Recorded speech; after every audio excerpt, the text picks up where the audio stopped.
A Birmingham theatre is dark tonight, a controversial play cancelled after the threat of more violent protests outside.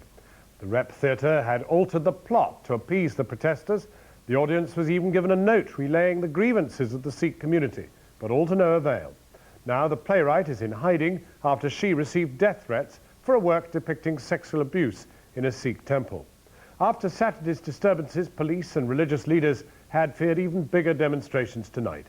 Our chief correspondent, Alex Thompson, is in Birmingham. Alex. Well, dramatic developments. Within the past hour, the Birmingham Theatre Company, that's a London-based company who work at the old Rep Theatre, not far from the Rep, at which I'm now standing. Their director, Neil Foster, has said quite simply, if the Rep here cannot put on this play, and it seems they can't, then his company will put it on. He says, quite straightforwardly, that the needs of artistic expression and freedom count for more, in his words, than health and safety. So it seems that the debate that's been raging across this city today now very much looks set to continue. Seasonal municipal festivities surrounds the Birmingham Rep, an ironic background for a day on which violent, intolerant thuggery took on freedom of speech in Britain and won, hands down. Like any Christmas theatre, the Rep's big money is on children's shows just now, and the theatre, by law, couldn't risk violence with so many children and families coming here tonight. We have, I think, no option but to honour what is our overriding duty, which is to the health and safety of the theatre. It doesn't for one second make us feel good, and we resent deeply having to be put in this position. Sadly, that's where we are today. The playwright herself supports the managers, but only on their decision to pull the play simply on safety grounds. The leaders of the Sikh community could not guarantee that there would not be a repeat of the levels of violence we saw on Saturday, and the police informed us that their understanding was the demonstrations were likely to get larger. Sikh leaders at the Gurdwaras, the temples, say they're all in favour of freedom of speech. The freedom of expression carries with it a responsibility, and if you don't discharge that responsibility in an appropriate manner, then it's an abuse of that privilege, fiction or no fiction.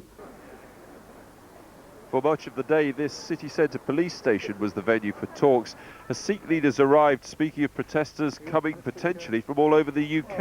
And the theatre managers saying they simply hoped the show would somehow go on. In the middle, of course, the West Midlands constabulary, with race relations issues which will outlast any theatre production.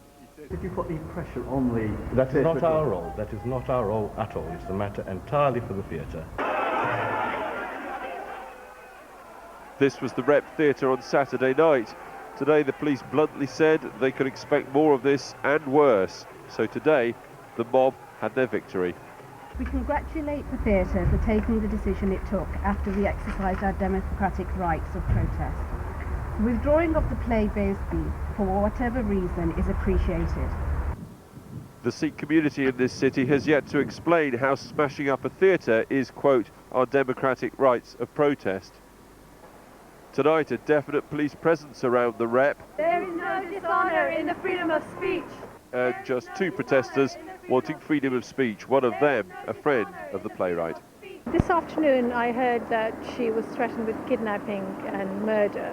And originally we were coming down to protest the play being taken off, and when we heard, we didn't turn around because we subsequently heard that she had been threatened with kidnapping and murder, so we felt it was really important to be here and make our point. So for now, these stills are about as near to the play as you're going to get. And in future, what Asian, black, white, blue or Martian playwright would risk the wrath of the religious mobs of 21st century Britain? Alex Thompson, Channel 4 News, Birmingham. And we'll be talking about the implications of the closure of the play later in the programme.